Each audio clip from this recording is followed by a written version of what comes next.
Salam, hər vaxtınız xeyir olsun. Əziz dostlar, əziz tamaşaçılarımız. Demək, sizinlə yenə də Qopuz Media qrupunun rəhbəri Azad İskəndərlidir.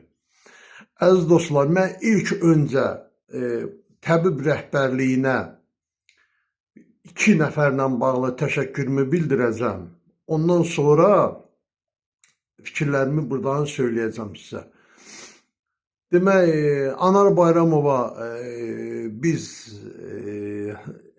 ölkə ictimaiyyəti nümayəndələri olaraq mən bilirsiniz ki, ictimai bir quruma rəhbərlik edirəm. 500-ə yaxın üzvü var. Həmin o insanların hamısının adına Anar müəllimə təşəkkürümüzü bildiririk. Anar Bayramova ona görə ki, bir, Şirvan şəhərinə demək, direktoru azad elədi və onun yerinə həmin direktorun müavini Zamin həkimi həvalə eləyib.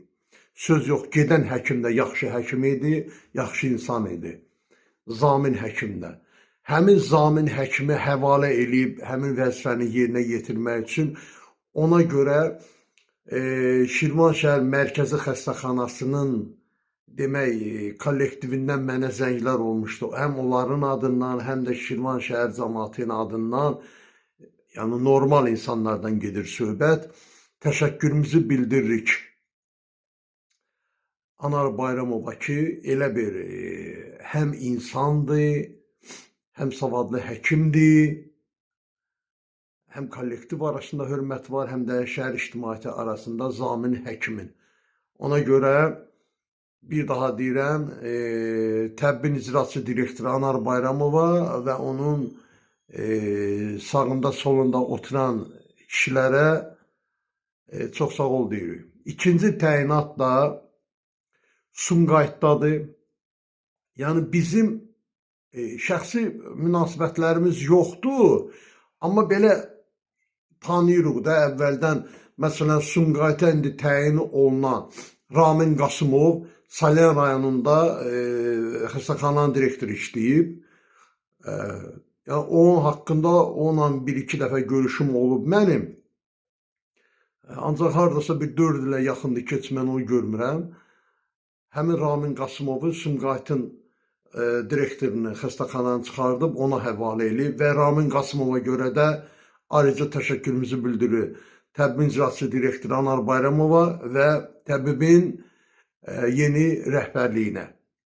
Çünki bu iki adam mənim tanıdığım, bizim tanıdığımız bu iki adamdır. Başqalarını bilmirik elə biz kimlərdir, nətər olacaq. Ancaq bildiyimiz bunlardır ki, bunlar cəmaat da çox istəyir bunların xətrini. Özləri də yaxşı savadlı həkimdirlər. Mən inanıram ki, indi həvalə olunubsa onlara, onlar o vəzifəni doğru düzgün şəkildə icra edəcəklər. Necə ki, başlayıblar etməyə, artıq onların haqqında gözəl sözlər bizim qulağımıza gəlir çatır. Əziz dostlar, məsələmiz, mövzumuz nədir? Bizim mövzumuz, bilirsiniz ki, mən bir müddət öncə bu şeylərlə bağlı, yaşı keçmiş, yaşı 70'i adlamış həkimlərlə bağlı açıqlamalar verdim və orada mən bildirdim ki, yəni bu adamların, yəni 70 yaşdan yuxarı adamın özü öz sağlamlığını itirir, özü özünə xidmət edə bilməyən adamlar xalqa necə xidmət edəcək və mənim bu sözümdən düzdür, biraz kobud səslənir bu, səslənməsi kobud səslənir. Amma bu fakt olaraq belədir. Hələ də özdə qoyublar çoxlarda. Ancaq qoy bir şey deyim, haşidən kənara çıxım mən. Demək, Anar müəllim, sizdən bir xahiş edirəm, təbbin icraçı direktoru. Mən dəqiq bilirəm ki, Anar müəllim buna baxacaq. Anar müəllim, bu idarə, bu xəstəxana direktorlarını dəyişirsiniz. İctimai tərəfindən çox yüksək səviyyədə qarşılanır bu və qiymətləndirir. Ancaq bir də şey xahiş edirik sizdən çox xahiş edirik ki, o idarə müdürünü dəyişəndən sonra o xəstəxana direktoruna, o yeni təyin olunanlara göstəriş verin ki, orada şöbə müdürləri var. qarmaq atıb ilişib qalıblar illərlə də orada. Nə bilim mən orada müxtəlif adamlar var, mavinlər var, nə bilim nə var, nə var. İllərlə də 10 il, 15 ildə oturublar, şöbə müdürləri işləyirlər. Rotdomu müdürləri var, 20 il, 30 ildə işləyirlər. Bunlar oradan çıxmasalar mümkündür. Biz sizdən çox xahiş edirik ki, o təyinat verdiyiniz adamlar var ha, həvalə etdiniz. Onlara bir göstəriş verin ki, şöbə müdürləridir, nə bilim, düz ta baş tip bacılarına qədər. Hamısının yeri dəyişilsin orada. Fundamental olaraq da bu piramidanın başı, bu götürülür, piramida qalır burada. O yenə öz funksiyasını yerinə yetirəcək. O başa kim gəlirsə gəlsin, nə fərqi var? Bunlar ümumilikdə fundamental olaraq dəyişilməlidir. Onda nəsə gözləyə bilərik. Xahişimiz budur, ölkə ictimaiyyətinin xahişi budur, sizə çatdırılır. Demək, bu məni başlayıblar, bu yaşlı həkimlər, mənim videolarım altından ağlına ağzına gələni yazırlar, tərbiyəsiz sözlər yazırlar, filan bəsməkə. Mən də onlara cavab vermirəm. Bilirsiniz niyə cavab vermirəm? Mən kimisə xətrinə dəymək istəmirəm. Bu mənim söymək istəmirəm. Mən də o söyüşləri bilirəm. Yəni ki, bu mənim həm aldığım şəxsi tərbiyəm üçün, həm də mənim demək, bu ictimai siyasi statusuma xələl gətirər belə şey. Bu icazə vermir mən təhqir edeyim kimsə. Amma insan özündə abır var. Görürsünüz, mən doğru olaraq sizin işdən çıxarılmanızı tələb edirəm. Söyləyənlər bunlardır. İndi ortaya nə qoyublar? Baxın, argument qoyurlar. Nə? Güya yaşlı həkimlər gəncləri öyrədirlər. Gənc həkimlərin yaşlı həkimlərə ehtiyacı var. Mən burada kimdən, gənc həkimlərdən soruşuram burada. Sizə hansı yaşlı həkim nəyisə öyrədib indiyə qədər istehsalda o işlədiyiniz yerlərdə? Mümkündür. Əksinə, yaşlı həkimlər, baxın, hamıya aid deyil. Hamıya aid deyil bunlar dediklərim. Hamı özlərinə çəkməsin. Yaşlı həkimlər, gənc həkimləri gözüm çıxdıya salıblar. Daima kollektivdə intriqalar, söz söhbətlər, xəbər aparmaq, xəbər gətirmək, kollektivi bir-birinə vururlar, həmin o yaşlı həkimlər, rüşvətə meyillidirlər, meyilli yox, birbaşa olardı rüşvət üçün mümkün şərait yaradan olardı. Yaxşı, mən də bu sözləri deyirəm, məndən küsüblər, inciyiblər, mənim öz qohumlarım da var, belə küsün, inciyin, laf dünəndən küsün. Biz sözün doğrusunu, həqiqətini deyəcək.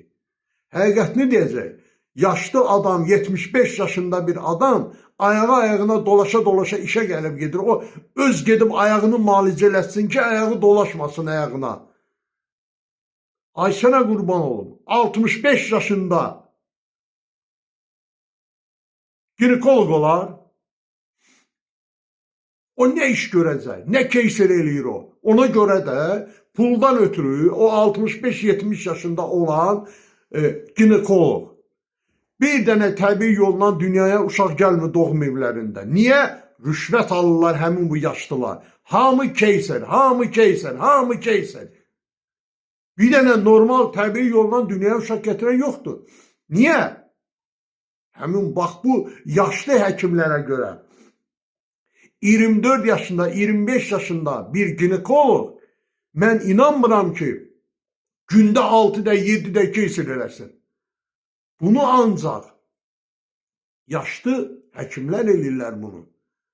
Bütün bu işlərin pozan da, bütün bu işlərə problem yaradan da həmin bu yaşlı həkimlərdir. İndi məndən acığınız gəlir, biriniz yanımdan keçir, salam vermir, biriniz nə bilim falan filan. Olsun. Olsun. Amma mən həqiqəti deyirəm. Rüşvəti deyirəm, acığınız gəlir. Yaşlı adamı deyirəm, işləməsin, acığınız gəlir. Nə bilim mən, bir dənə xəstəxanada 400 neçə nəfər xəstə baxıcısı var. 400 neçə nəfər xəstə baxıcısından biri bir dənə yerdə bir kiçicik bir təlim keçməyib. Xəstə baxıcısı nətər ola bilər ki, bir kiçik bir rayonda xəstəxanada 450 nəfər xəstə baxıcısı ola bilir. Haran oxuyublar, harda təlim keçiblər, bunlar nədir, kim götürüb bunları işə? Aydın məsələdir. Aydın məsələdir. Ver 8.000, buyur keç işə. Ver 8.000, işə düzəldin, xəstə baxıcı işləsin. Axırı da belə gəlib çıxacaq. İndi də bunları deyirəm, xəstə baxıcıları məndən acığı gələcək.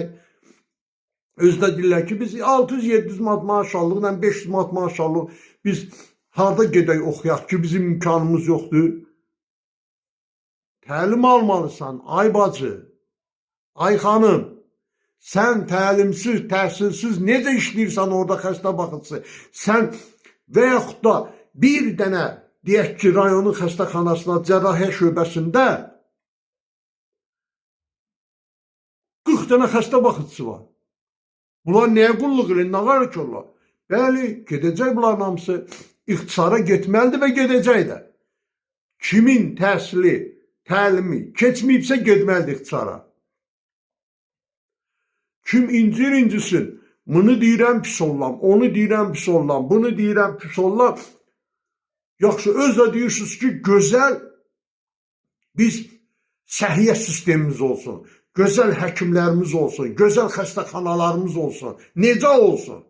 Bu vəziyyətdə, bu kollektivlə, bu cür əqidədə, bu cür düşüncədə, təfəkkürdə olan insanlar orada işləyirsə, burada biz necə sağlamlaşdıra bilərik ki, səhiyyəni?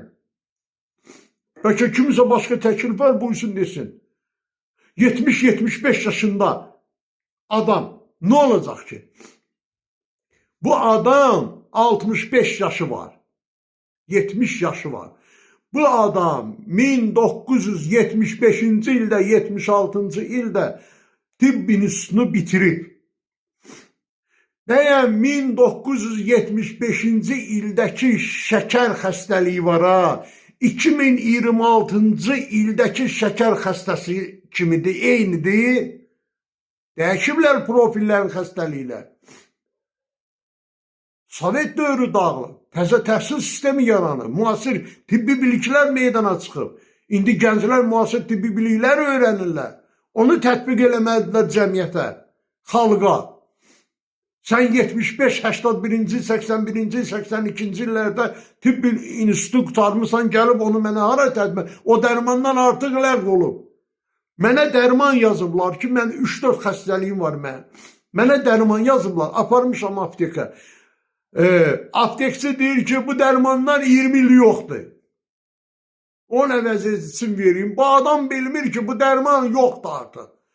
Amma tərifləməyə gələndə, hamı tərifləyəcək, təbii ki, siz özünüzü müdafiə eləyəcəksiniz.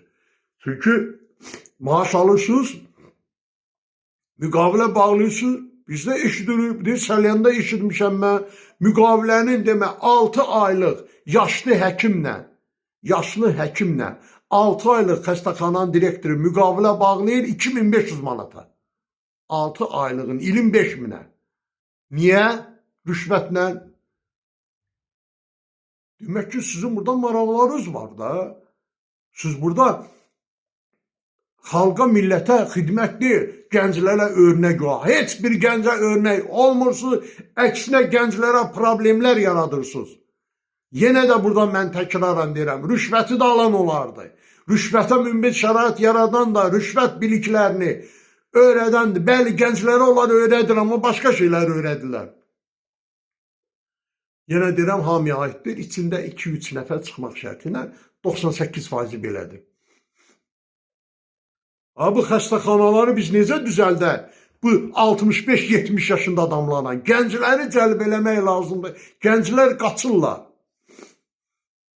Ona görə də mən buradan deyirəm, kim incisin, kim söyüşü də özünə geçsin. Zaten sizin əxlaqınızdan, tərbiyənizdən bilinir ki, sizdən həkim olmaz da. Mən bu videoların altında yazılan söyüşlərdən bilinir ki, sizdən həkim olmaz, sizdən ziyalı olmaz.